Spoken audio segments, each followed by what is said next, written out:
지금 사순절을 지나고 있습니다. 경건한 주간입니다. 주님의 은혜를 생각합니다. 주님의 십자가를 생각합니다. 그리고 내 믿음의 진실을 생각합니다. 그리고 나의 신앙 고백을 생각합니다. 이 엄숙한 계절, 거룩한 계절에 오늘 구원이란 과연 무엇인가를 다시 한번 생각하면서 은혜와 교훈을 얻고자 합니다. 구원의 은혜를 생각합니다. 오늘 세례문답이 있을 것입니다. 그리고 신앙의 본질, 구원받는다는 과연 무엇을 의미하는 것인가를 묵상을 해보고자 합니다. 세례문답을 하면서 질문합니다. 왜 예수님께서 십자가에 달려 돌아가셨나요? 그러면 대답이 뭡니까? 나의 죄를 사하시기 위하여 그리고 우리를 구원하시기 위하여 십자가에 달려 돌아가셨습니다 라고 대답합니다. 정답이라고 띵동댕 정답이라고 대답하고 또 축복합니다. 예수님께서 왜 십자가에 달리셨나요? 나의 죄를 사하기 위하여 그러셨습니다. 죄요? 여러분 무슨 죄 많이 지으셨습니까? 펄쩍 뛰지 마세요. 뭘 펄쩍 뛰려고 그러세요? 그런데 내가 무슨 나름대로 잘 살았다고 생각하는데 입으로는 말합니다. 우리 죄를 사하기 위하여 십자가에 달려 돌아가셨습니다. 무슨 죄를 지었길래요, 여러분? 구원이요? 구원 정말 필요합니까? 구원 없어도 잘 먹고 쌀도 있고 반찬도 있고 국도 있고 잘 사는데요. 이 구원은 그래서 평생의 숙제요 도전이요 질문입니다. 죄가 무엇인지, 구원이 무엇인지 정당하게 물어보고 내 영혼의 모든 거짓이 깨어지는, 그리하여 눈물로 주님을 만나는 역사가 없이는 우리는 정말 예수님을 제대로 믿었다 할 것이 없습니다. 여러분, 성경은 말합니다. 예수님께서 십자가에 달리신 우리의 죄 때문이라고 말씀하십니다. 그리고 우리는 반드시 구원받아야 할 존재라고 말씀하십니다. 여러분, 정말 구원이 필요하십니까? 어떤 구원이요? 꼭 구원을 받으셔야 되겠습니까? 구원이 필요한 존재입니까? 성경은 말합니다. 분명히 그렇다고. 모든 인간이 죄를 지었으며 의인은 하나도 없다고 말씀하십니다. 여러분, 너무 펄쩍 뛰지 마십시오. 성경이 그렇게 말씀하고 계십니다. 여러분, 나름대로 살아왔던 모든 수고를 하나님께서 기억하시기를 원합니다. 우리 모두의 나름대로가 있을 거예요. 하나님께서 인정하시고 기억하시고 갚아주시기를 축복합니다. 아멘. 그런데 중요한 것은 하나님의 눈으로 보는 내 영혼의 내면인 것입니다. 거기에 문제가 있습니다. 그리고 하나님의 절박함이 있습니다. 너 구원받아야 한다. 그리고 우리도 때로는 인생의 벽에 부딪힐 때 긴 세월을 살아오면서 나의 가졌던 모든 자신감과 자만함과 오만함이 무너질 때 뜻대로 되지 않는 생 앞에서 무릎 꿇어 외칠 때가 있습니다. 주님, 저를 구원해 주세요. 더 절박한 순간도 있습니다. 저 좀 살려주세요. 저 지금 죽을 것 같아요. 저 지금 죽어가고 있어요. 제발 살려주세요라고 외쳐야 할 때가 있습니다. 구원이 필요합니다라고 말해야 할 때가 있습니다. 여러분, 마태복음을 보면 베드로가 새벽에 바다를 걸어서 오시는 예수님 보고 너무 기뻐서 자기도 모르게 비몽사몽간에 예수님 걸어오시니까 자기도 그런 줄 알고 바다를 걸어갔습니다. 기적이 일어났는데 기적인지도 몰랐어요. 그러다가 내가 지금 뭘 하는 거야? 그리고 예수님을 바라보았던 눈이 다른 데로 향하기 시작하니 바람을 보니까 무서운 생각이 들고 풍랑을 보니까 무서운 생각이 들어서 빠져 들어가기 시작했습니다. 그때 베드로가 예수님께 외칩니다. 주님, 저 죽어요. 빨리 좀 구원해 주세요. 손 좀 내밀어 주세요. 저 좀 살려주세요. 마태복음 14장 30절 같이 한번 읽어보실까요? 시작. 바람을 보고 무서워 빠져가는지라 소리질러 이르되 주여 나를 구원하소서 하니 Lord save me. 나를 구원해 주셔야 합니다. 지금 저 죽습니다. 죽어갑니다. 제발 살려주세요 라고 지금 베드로가 외쳤습니다. 그리고 때로는 우리도 인생의 고비에서 이렇게 외칩니다.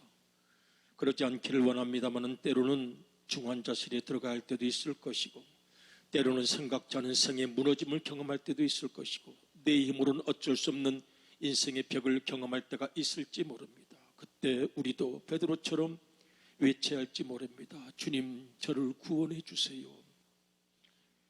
인생이 교착 상태에 빠져 있습니다. 저는 종종 말씀드리지만 제가 받았던 그 문자 하나를 오랫동안 간직하고 있었습니다. 꽤 오래전 얘기인데요. 어떤 남자분 한 분이 참 외모도 뛰어나고 화술도 좋고 웃음이 있고 사회적으로도 대단히 성공한 분이고 멋있는 분인데, 다만 교회를 처음 나오셨어요. 서로 전화번호도 교환하고 기도도 해드렸는데 어느 날 새벽에 문자가 왔어요. 목사님, 지금 제 마음이 너무나도 혼탁합니다. 제게 도움이 필요합니다. 저를 위해 기도해 주십시오. 이 새벽에 이분이 아무래도 초신자니까 무슨 술을 마시고 있다가, 그래도 기특하긴 하지, 술을 마셔도 딴 데로 안 가고 그래도 목사님께 전화할, 문자할 그런 마음이 있었는지, 마음이 무너졌는지, 마음이 너무 괴로웠는지, 그래서 생각했어요. 야, 이처럼 당당해 보이는 사람이 약한 모습 보인 것입니까? 여러분, 약한 모습 보이기 싫으십니까? 약점 보였습니까? 여러분, 약점 보이기 싫으십니까? 그럴듯해 보이고 싶으십니까? 아니요. 이분은 나라는, 저라는 목사에게 문자를 보낸 게 아니었을 거예요. 초신자지만 예수님께 문자를 보내고 싶었던 거예요. 어떻게 할 줄 모르니까, 예수님이라는 분이 만약 살아계시면 저 좀 어떻게 좀 해주십시오. 어떻게 좀 구원해 주십시오. 주님의 도움이 필요합니다. 저는 그 절규가 저에게 문자를 보내는 것으로 왔다고 생각합니다. 우리 모두에게 구원이 필요합니다. 하나님의 눈으로 본 내면 속에, 우리의 영혼 깊은 곳 속에 원죄가 도사리고 있습니다. 아니, 아담과 하와가 저지른 죄를 자꾸 우리에게 전가시키세요. 그런데 그것이 내 영혼의 DNA 속에 도사리고 있기 때문입니다. 아담으로부터 내려온 내 영혼의 DNA 속에 숨겨진 원죄의 증거들이 있습니다. 불안해요, 두려워요, 하나님께 미움받고 쫓겨났기 때문입니다. 에덴 동산을 쫓겨났어요. 살아가는 날 동안 늘 불안이 그치지 않습니다. 큰일 났다, 큰일 났다, 어떻게 하면 좋아 고민하고 살아갑니다. 죽음과 버림받음의 두려움이 있습니다. 죽는다는 걸 생각하면 자다가도 번쩍 일어납니다. 인생이란, 냉소적인 사람들이 말합니다. 죽음이 질질, 안 죽어보겠다고 발버둥 치는 인생을 질질 끌고 간 흔적일 뿐. 인생이란 너무 슬프지 않습니까? 인생이란 사랑이 끌고 간 흔적이 되시기를, 소망이 끌고 간 흔적이 되시기를 주님의 이름으로 축복합니다. 죽은 후 무서운 지옥에 갈 거라고 생각하니까, 죽음이 끝이라고 생각하니까, 인생은 한 번이라고 생각하니까 바둥거리면서 인생이란 죽음이 끌고 간 버둥거리는 흔적이 되지 않기를 고독합니다.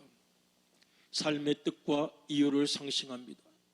살아야 할 이유를 잃어버리고 잊어버리고 살아갑니다. 어떻게 살아야 할지 모릅니다. 생각에 혼란이 있습니다. 허무와 무의미가 있습니다. 죄의 충동도 있습니다. 평생 왜 그렇게 다툴 일이 많았는지 몰라요. 아프기도 했습니다. 슬픔도 있습니다. 죄의식도 있습니다. 이게 단순한 감정이 아니라 들어가 보면 뜻밖의 내용은 깊은 곳에 원죄에서 생겨난 감정일 수도 있다는 것, 성경이 그렇게 말하고 있습니다. 어떤 분이 그런 얘기를 해요. 저는 평생 남에게 찡그린 얼굴, 남에게 손가락질하고 남에게 부담 주고 언제든지 내 얼굴을 불쾌하게 만들어서 남을 부담스럽게 하고 그렇게 살아왔는데, 그게 내 습관인가, 내 성장 과정인가, 욕구 불만인가, 뭐 내적 상처인가라고 생각하다가 보니까 원죄에서 나온 것이 아닌가 하는 생각이 번쩍 들었어요. 그럴 수 있습니다. 여러분, 사소해 보이는 우리의 모든 죄의 흔적들, 언어 습관들, 중독이 이게 알고 보니까 깊은 곳에 있는 원죄에서 나오는 것이로구나. 성경이 그렇게 우리에게 가르치고 있습니다. 그러므로 우리는 베드로처럼 외칩니다. 주님, 저에게 구원이 필요합니다. 구원해 주시옵소서라고 외칩니다. 구원은 네 가지 정도로 요약할 수가 있을 것입니다. 첫째는 원죄, 그리고 그리고 과거의 죄를 용서받는 것입니다. 탕감입니다. 내 능력과 의지로 받을 수 없습니다. 우리 주님의 은혜로, 그 사랑으로, 그 은혜를 믿는 자만이 과거의 죄 그리고 원죄를 용서받을 수가 있을 것입니다. 그것이 가장 큰 은혜입니다. 그것부터 벗어놓아야 하나님의 은혜의 축복이 내 생애를 통해 시작될 것입니다. 두 번째로 우리가 구원을 받는 것은 지옥에 갈 내 자신이 천국을 가는 것입니다. 영생을 얻게 되는 것입니다. 여러분, 우리의 몸은 언젠가는 벗어질 것입니다. 그런데 그 다음이 문제입니다. 지옥, 어둠. 저는 가끔 생각해요. 지옥에도 친구가 있으면 좋겠는데 제가 생각하는 지옥은 친구가 있을 것 같지 않아요. 친구만 있어도 덜 지옥이죠. 지옥 친구라도 있으면 괜찮은데 시간도 없는 그곳을 영원히 또 돌아다니는 자의식 깨어있는 그 무서운 형벌, 영원히 또 돌아다님, 그 누구도 말 걸지 않음, 그러나 깨어있는 의식이 지옥이라면 몸서리 쳐질 것 같습니다. 그런데 우리 주님을 통해서 거룩하고 밝은 아름다로로 가게 되었습니다. 천국으로 가게 되었습니다. 세 번째로 우리가 이 구원을 뭐라고 말할 수 있을까요? 하나님을 아버지라고 부를 수 있게 된 것입니다. 하나님을 아버지라고 부르다니요, 십계명에 너희가 하나님 이름을 망령되이 일컬을 때 죄 없다 하지 아니하리라. 하나님 벼락 내리시면 어떡해? 그런데 우리 주님께서 가르쳐 주셨잖아요. 하늘에 계신 우리 아버지요, 그렇게 기도하라. 아버지라고 과감하게 용기 있게 부르라. 내 보혈의 공로로 너희는 그런 자격을 얻었다. 하늘나라의 호적에 우리 이름이 기록되어 있어요. 가족관계 증명서, 아버지 하나님, 딸, 아들, 우리는 자녀, 확실하게 신분적으로 보장이 되었습니다. 그것이 구원입니다. 기적이죠. 이 땅에서 기도하는 기적, 하나님이라고 부를 수 있게 되었고, 누군가 내 기도를 들어주시고, 절박할 때 내 아우성을 들어주시고, 땅에서 매면 하늘에서도 매주시고 땅에서 풀면 하늘에서도 풀어주시겠다는 그 약속을 믿고 살아가는 것이 구원입니다. 그리고 그 하나님의 은혜를 받은 자들은 이 땅을 살아가는 동안 허무에서 모든 절망에서 극복하고 이겨내며 삶의 목적과 의미를 알게 됩니다. 날마다 기쁘고 감사하며 사랑하며 살게 됩니다. 인생이 한 번뿐이라고 생각하면 늙는 게 세상에서 제일 무섭습니다. 노세, 젊어서 노세, 이거 하나만 내 인생관에 남아 있습니다. 믿음도 모두 다 필요 없습니다. 생의 본능에 끌려다니는데 영원한 나라가 있다는 것을 알게 되면 자유로워지죠. 자유로워지고 감사하며 살아야 되겠구나, 사랑하며 살아야 되겠구나, 용서하며 살아야 되겠구나. 그러나 인생이 한 번이라고 생각하면 발버둥 치면서 살아갑니다. 구원은 하나님을 아버지라고 부를 수 있게 된 것, 천국을 소유하게 된 것, 모든 죄를 용서받는 것, 삶의 의미를 알게 되는 하나님의 은혜의 선물입니다. 하나님께서 우리를 그렇게 사랑하셨습니다. 요한복음 3장 16절, 하나님이 세상을 이처럼, 무슨 추하고 더럽고 냄새나는 세상을 그렇게 사랑할 게 있겠어요? 못 내버리지 못하신 거예요. 하나님께서 만드셨으니까, 나라는 인생도 하나님께서 만드셨으니까, 하나님이 나라는 존재를 이처럼, 그 외아들 독생자 예수 그리스도, 예수님은 하나님과 동등한 본체이신 하나님께서 자기가 만든 인간들을 위해서 죽으시는 말도 안 되는 그 사랑, 그 사랑으로 우리를 구원하셨습니다. 디모데전서 2장 4절을 보면 하나님께서는 모든 사람이 구원을 받는 것을 원하신다고 말씀하십니다. 같이 한번 읽어보겠습니다. 시작. 하나님은 모든 사람이 구원을 받으며 진리를 아는 데 이르시기를 원하시느니라. 아멘. 저 사람은 지옥으로 확 보내주시면 좋겠어요. 그런 게 없습니다. 하나님은 설령 지옥으로 갈지라도 마지막까지 구원하시면, 저 사람 꼴 보기 싫은데 지옥으로 그냥 오늘 그냥 즉방 보내시면 안 되나요? 하나님은 그렇게 못하십니다. 설령 나중에 그렇게 된다 할지라도 모든 사람이 구원을 받으며, 그것이 하나님의 마음이십니다. 그것은 또한 하나님의 선물이십니다. 내가 얼마나 완벽해서 구원을 받겠습니까? 에베소서 2장 8절 이하를 보면 이것이 하나님의 선물이라고 말씀하십니다. 에베소서 같이 한번 읽어보시겠습니다. 같이 읽어요. 시작. 너희가 그 은혜를 인하여 믿음으로 말미암아 구원을 얻었나니 이것이 너희에게서 난 것이 아니요 하나님의 선물이라 이렇게 말씀하십니다. 여러분, 하나님의 선물 우리가 구원을 받았습니다. 구원을 받았습니다. 그런데 더 정확한 용어는 구속을 받은 것입니다. 여러분, 구원과 구속의 차이를 아십니까?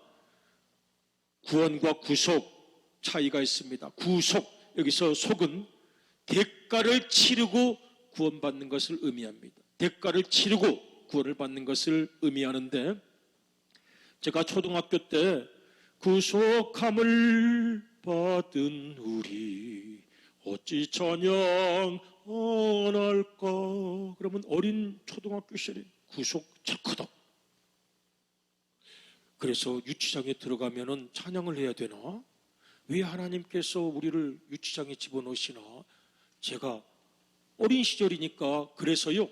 지금 개정 성경에는 구속이라는 단어가 다 사라졌어요. 신약 성경에는 다 대속으로 바꿨고 속량으로 바꿨어요. 옛날에 알던 우리 성경 구절이 다 사라진 이유는 아마 초등학교 시절에 저처럼 구속? 하나님께서 척허덕해가지고 어디로 끌고 가시는 건가? 그게 그렇게 은혜스러운 일인가? 철이 없었잖아요. 그런데 알고 보니까 전혀 정반대의 뜻이었어요. 우리가 신문에서 보는 구속은 척허덕이었지만 하나님께서 주시는 구속은 구속, 내 몸, 내 목숨, 내 생명을 너에게 주어 대가로 바꾸어 너를 구원하시겠다는 의미를 가지고 있었던 것입니다. 그래서 그것을 리데미션이라고 이야기를 합니다. 그래서 정반대 뜻이에요. 개정 성경은 그래서 그 말을 다 바꿨습니다. 다음 세대 또 어린 세대들이 이해하기 쉽도록.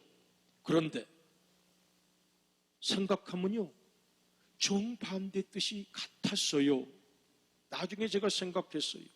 척허덕 하고 그림 좀 한번 보여주실까요? 혹시 하늘나라 가면 그렇게 물어볼까요? 마귀들이 탁 우리 손을 꺾고 지옥으로 가기 전 왜? 이 땅에서 살 때 왜? 믿음을 가졌는데도 왜? 교회에 다녔는데도 왜? 말씀 좀 해주세요. 말씀 좀 해주세요. 혹시 기자들이 찾아오는 건 아니겠죠? 기자들이 거기까지 오지 않겠죠. 그런데 예수님의 은혜로 말미암아 저 세자들이 끊겼습니다. 예수님의 은혜로. 그리고 이것이 이해가 되질 않아 무릎 꿇어 십자가 앞에 기도합니다. 주님, 잘 이해는 못하겠습니다마는 주님께서 저를 사랑하신 건 맞나요? 그러면 어떻게 살아야 하나요? 갈라디아서 1장 4절을 같이 한번 읽어보겠습니다. 시작. 그리스도께서 하나님 곧 우리 아버지의 뜻을 따라 이 악한 세대에서 우리를 건지시려고 우리 죄를 대속하기 위하여 자기 몸을 주셨으니 영광이 그에게 세세토록 있을지어다. 아멘. 우리 예수님의 사랑과 섬김과 자기 몸을 주시는 은혜로 우리가 구원을 받았습니다. 예수님께서 직접 선언하셨습니다. 마태복음 20장 28절, 우리 속에 웅크리고 숨겨져 있는 모든 위선과 죄를 예수님은 다 알고 계셨습니다. 예수님의 내시경은 너무나도 정확하셨습니다. 예수님께서 말씀하십니다. 괄호는 빼고 읽겠습니다. 인자가 온 것은 섬김을 받으려 함이 아니라 도리어 섬기려 하고 자기 목숨을 많은 사람의 대속물로 주려 함이니라. 아멘. 이 아침 구원을 생각합니다. 우리 모두는 구원을 받은 사람입니다. 아멘이십니까? 하나님 나라의 가족증명서 발급이 됩니다. 신분적으로 구원받았습니다. 호적의 이름이 기록되어 있고 하늘나라의 생명책에 기록이 되어 있습니다. 그런데 그거 위조 서류 아니죠? 확실한 거죠. 그래서 구원에는 받은 구원과 받아야 할 구원이 있습니다. 신분적인 구원이 있습니다. 신분적인 구원, 우리는 이미 신분적으로 구원받은 사람입니다. 그러면 책임이 있습니다. 당신이 정말 구원받은 사람인지 당신의 삶으로 증명해내셔야 합니다. 저에게 가끔 묻는 분들이 있습니다. 제가 다 아는 게 아닙니다. 성경을. 목사님, 저기 교회 다니면 다 천국 가나요? 네, 당연히 그렇게 되기를 기대합니다. 그런데 제가 보내는 게 아닙니다. 목사님이 안 보내? 네, 아무 상관없습니다. 책임도 없고 권능도 없고 권리도 없어요. 오직 주님만이. 옆에 있는 권사님, 집사님이 여러분을, 당신을 천국으로 보내지 않습니다. 주님과의 관계뿐. 교회를 20년, 100년, 1000년을 다녀도 제가 대답을 못해요. 다만 기대합니다. 그렇게 되기를 기대합니다. 저는 잘 모르겠습니다. 목사님 모르시면 누가 아나요? 저는 몰라요. 하나님만 아시죠? 그리고 내 양심이 알죠. 그래서 두렵고 떨립니다. 모든 사람, 그분이 예수님을 잘 믿는 것 같던데요.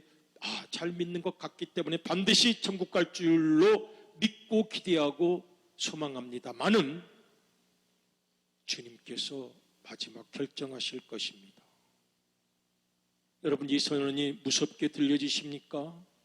아니면 내면에 내 확신이 그럼에도 불구하고 나는 구원받았다는 확신이 있으십니까? 그 확신을 꼭 붙잡으시기를 주님의 이름으로 축복합니다. 아멘. 현실적 구원도 필요합니다. 받은 구원이 있는가 하면 받을 구원도 있습니다. 주님, 지금 제가 허리가 너무 아프고 좀 간이 안 좋고 좀 소화가 안 되고 병원에 가야 될 것 같은데 구원해 주세요. 어린아이처럼 구원하셔서, 요청하셔서 구원받으시고 해결받으시기를 주님의 이름으로 축복합니다. 돈 문제에 시달리시거든 구체적으로 기도하시고, 관계 때문에 괴로우시거든 기도하시고, 내 마음이 평안하지 아니하시거든 기도하셔서 현실적 받아야 할 구체적인 구원의 확증을 여러분의 생애에 간증하시고 증거하시기를 주님의 이름으로 축복합니다. 아멘. 중요한 것은 나와 주님과의 관계입니다. 다시 말씀드립니다. 여러분과 주님과의 관계입니다. 이 목사는 손가락에 불과합니다. 달을 가리키는. 옆에 있는 수많은 교인들도 그분들이 우리를 구원시키는 것은 아닙니다. 다만 사랑의 동지로 같이 가는 거죠. 마지막 순간 주님과 나와의 관계가 가장 중요합니다. 그래서 여러분, 우리 주님을 이 사순절 기간 다시 한번 만나시고 사랑한다고 고백해 주시고 끝까지 연결의 끈을 붙잡으시기를 주님의 이름으로 간절히 부탁합니다. 사람들을 바라보지 마십시오. 아무 의미가 없습니다. 사랑하며 감사하며 가는 존재일 뿐 마지막 주님 앞에 내가 서게 될 것입니다. 베드로에게 예수님께서 찾아오셨습니다. 한 가지를 물으셨습니다. 상처 많이 받은 자존심 상한 베드로, 예수님께서 물으십니다. 내가 나를 사랑하느냐? 자존심 강했던 베드로 대답을 머뭇거렸습니다. 그러나 고백했습니다. 내가 주님을 사랑합니다. 내가 주님을 사랑하는 줄을 주께서 아시지 않습니까? 여러분, 제가 한 가지 놀라운 팁을 드리겠습니다.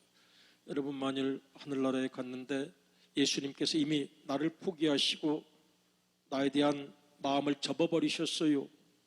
그래도 이 고백을 주님께 드리시길 바랍니다. 주님은 저를 싫어하실지 모르지만 저는 주님을 사랑합니다. 기적의 역전이 일어날 것입니다.